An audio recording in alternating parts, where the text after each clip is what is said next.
સરકારના 11 વર્ષની ઉજવણીના ભાગરૂપે અંકલેશ્વરમાં વિકસિત ભારત સંકલ્પ સભા યોજાઈ હતી, જેમાં ભાજપના આગેવાનો કાર્યકરો જોડાયા હતા।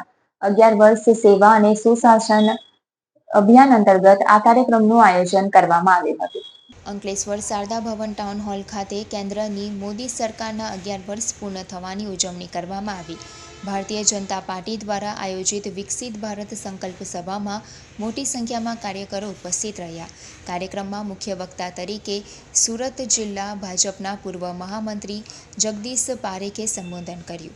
આ પ્રસંગે અંકલેશ્વરના ધારાસભ્ય ઈશ્વરસિંહ પટેલ વિશેષ ઉપસ્થિત રહ્યા હતા।